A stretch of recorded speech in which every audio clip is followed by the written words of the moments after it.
ओम शांति 29/6/1970 के अव्यक्तवाणी के महावाक्य सार है समर्पण का विशाल रूप। आप सभी अपने चारों मूर्त को जानते हो। आज बाप दादा हरेक के अभी संगम समय की चार मूर्त एक एक में देख रहे थे। वे चार मूर्त कौन सी हैं? अपनी मूर्त को जानते हो?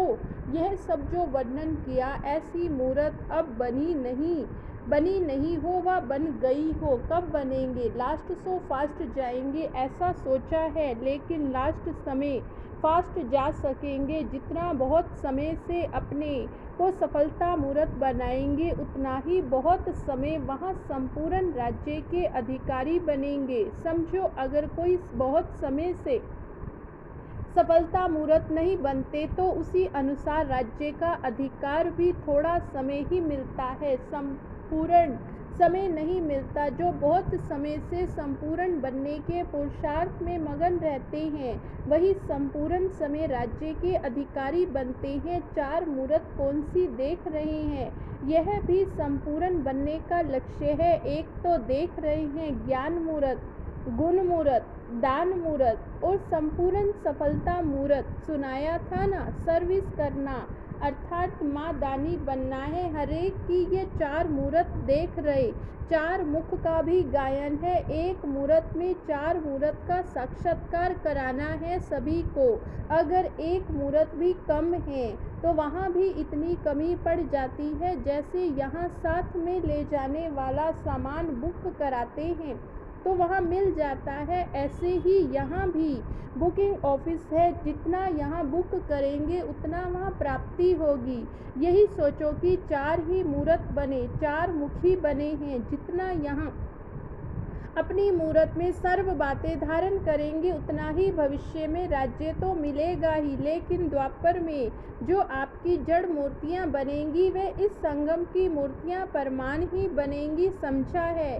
अब संपूर्ण मूर्त बनने के लिए क्या लक्ष्य सामने रखेंगे? जैसे भक्ति वालों को समझाते हो, वाह की चित्र को देखकर वह ऐसा किस पुरुषार्थ से बने सो समझो। आप संपूर्ण मूर्त बनने के लिए क्या लक्ष्य सामने रखेंगे? उन्होंने क्या लक्ष्य रखा? साकार में संपूर्ण लक्ष्य तो एक ही है। उसने कर्मातीत बनने के लिए क्या लक्ष्य रखा? किन बातों में संपूर्ण बने? संपूर्ण शब्द कितना विशालता से धारण किया, ये मालूम है। शब्द तो एक ही है संपूर्ण, लेकिन कितना विशाल रूप से धारण कर ऐसे बने हो। सर्व समर्पण के लक्ष्य से ही संपूर्ण बने। जितना समर्पण उतना संपूर्ण। लेकिन समर्पण का भी विशाल रूप क्या है? जितना विशाल रूप से इसको धारण करेंगे, उतना ही विशाल बुद्धि भी बनते और विश्व के अधिकारी भी बनते। वह विशालता क्या थी? इसमें भी चार बातें हैं। एक तो अपना हर संकल्प समर्पण, दूसरा हर सेकंड समर्पण अर्थात समय समर्पण, तीसरा कर्म भी समर्पण और चौथा संबंध और संपत्ति जो है वह भी समर्पण। सर्व संबंध का भी समर्पण चाहिए। उस संबंध में लौकिक संबंध तो समर्पण है, इतने तक संबंध को समर्पण किया है। विनाशी संपत्ति तो कोई बड़ी बात नहीं, लेकिन जो अविनाशी संपत्ति सुख, शांति, पवित्रता, प्रेम, आनंद की प्राप्ति होती है, जन्म सिद्ध अधिकार के नाते उसको भी और आत्माओं की सेवा में समर्पण कर दिया। बच्चों की शांति में स्वयं की शांति समझी तो आत्माओं को शांति देने में अपनी शांति समझी। यह है अलौकिक संपत्ति। और साथ साथ में ईश्वरीय संपत्ति को भी समर्पण करके अपनी साक्षी स्थिति में रहना। समर्पण शब्द का इतना बड़ा विशाल रहस्य है, समझा है? ऐसे विशाल रूप से धारण करने वाले ही संपूर्ण मूर्त और सफलता मूर्त बनेंगे। समर्पण शब्द कोई साधारण अर्थ से न समझना। लौकिक का समर्पण करना सहज है, लेकिन जो ईश्वरीय प्राप्ति होती वह भी समर्पण करना अर्थात महादानी बनना है, औरों का शुभ चिंतक बनना है। ये नंबर 1 यथा योग्य यथा शक्ति होता है। इतने तक समर्पण बनने वाले के संपूर्ण समर्पण कहा जाता। ऐसे संपूर्ण मूर्त समर्पण मूर्त बने हो, अपनापन बिल्कुल समा जाए। जब कोई चीज़ किसमें समा जाती है तो फिर समा हो जाती। सामना अर्थात समा हो जाना। अपनापन जितना ही समाएंगे उतना ही समान मूर्त बनेंगे। आप लोग जब अन्य आत्माओं की सेवा करते हो तो क्या लक्ष्य रख कर करते हो? आप समान भी नहीं, लेकिन बाप समान बनना। आप समान बनाएंगे तो जो आप में कमी होगी वे उनमें भी आ जाएगी। इसलिए अगर संपूर्ण बनना है तो आप समान भी नहीं, लेकिन बाप समान बनना है। जैसे बाप अपने से भी उच्च बनाते हैं, बाप समान बनाएंगे तो फॉलो फादर हो जाएंगे। जैसे बाप ने अपने से ऊंचा बनाया वैसे अपने से भी ऊंचा बाप समान बनाएंगे तो गोया फॉलो फादर किया। अब आप समान भी नहीं, लेकिन बाप समान बनाना है।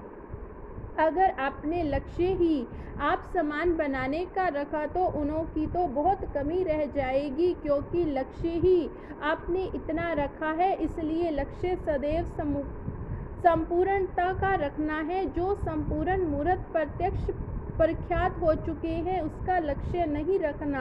जो अब गुप्त है, प्रत्यक्षता में नहीं आए, उनका भी लक्ष्य नहीं रख सकते, क्योंकि जैसी एम वैसा ऑब्जेक्ट होता है। तो एम को श्रेष्ठ रखेंगे ताकि प्राप्ति भी श्रेष्ठ हो। अब तीसरी आंख सदैव ऊपर निशाने पर एक टिक लटकी हुई होनी चाहिए। जैसे कोई मगन अवस्था में होता है तो उनके नयन एक टिक हो जाते हैं, वैसे ये तीसरा नेत्र दिव्य बुद्धि का ये नेत्र भी सदैव एक टिक एक रस रहे। एक टिक अर्थात एक में ही टिका हुआ मगन रूप देखने में आए। तीसरे नेत्र का साक्षात्कार कैसे होगा? मस्तक से झलक में झलक, नैनों में फलक देखने में आएगी। इससे ही पता पड़ेगा कि इसका तीसरा नेत्र मगन है या युद्ध स्थल में। जब आँख थोड़ी ठीक नहीं होती तो पलक घड़ी घड़ी नीचे ऊपर होती रहती है। यह भी तीसरा नेत्र अगर यथार्थ रीति से ठीक होगा,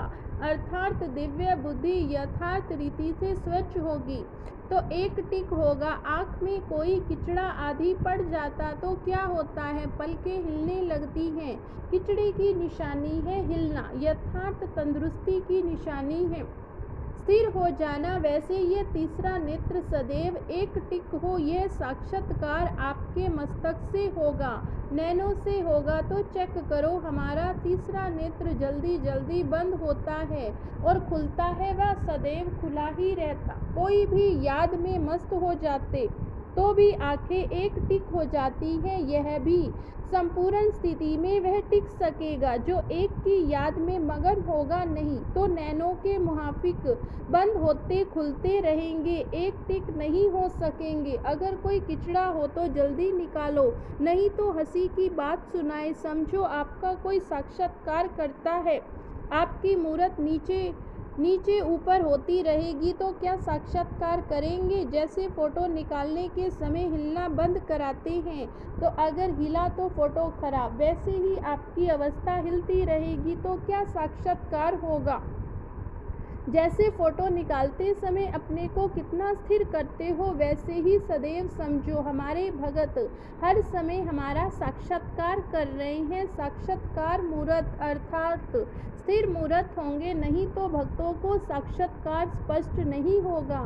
स्पष्ट साक्षात्कार कराने के लिए स्थिर बुद्धि एक टिक स्थिति आवश्यक है, समझा है? अभी से ही भगत लोग एक एक का साक्षात्कार करेंगे। वह बीज अर्थात संस्कार उन भक्तों की आत्मा में भरेगा, फिर उस संस्कार से मर्ज होंगे, फिर द्वापर में वही संस्कार इमर्ज होगा। जैसे आप समझाते हो ना, धर्म स्थापक यहाँ से संदेश लेकर संस्कार भरकर जाएंगे, वही फिर इमर्ज होगा। वैसे आप सभी के अपने भगत और प्रजा संस्कार ले जाएगी, उस परमान ही इमर्ज होते हैं। अगर भक्तों के सामने स्पष्ट मूर्त ही नहीं दिखाएंगे तो उनमें वह संस्कार कैसे भरेंगे? यह भी कर्तव्य करना है, सिर्फ प्रजा नहीं बनानी है, साथ साथ भक्तों में भी वह संस्कार भरना है। कितनी प्रजा बनी है कितने भगत बने हैं यह भी मालूम पड़ेगा। भक्तों की माला और प्रजा की माला दोनों प्रत्यक्ष होंगे। हर एक को अपनी दोनों मालाओं का साक्षात्कार होगा, अपना भी साक्षात्कार होगा। मैं कहाँ माला में पिरोया हुआ, यह भी एक गुप्त रहस्य है। किनों के भगत ज़्यादा होते और किनों की प्रजा जास्ती बनती है। जैसे कोई की राजधानी बड़ी होती भी संपत्ति कम होती, कोई की राजधानी कम होती परंतु संपत्ति ज़्यादा होती। यह भी गुप्त रहस्य जो कभी खेलेंगे। अभी तो लक्ष्य रखो प्रजा बनाने का, भगत तो लास्ट में मिनट मोटर के समान बनेंगे। यह भी भगत वंदना करेंगे, पूजा नहीं गायन करेंगे, पूजा फिर वहाँ करेंगे। यह सब बाद में मालूम पड़ेगा। अच्छा, ओम शांति।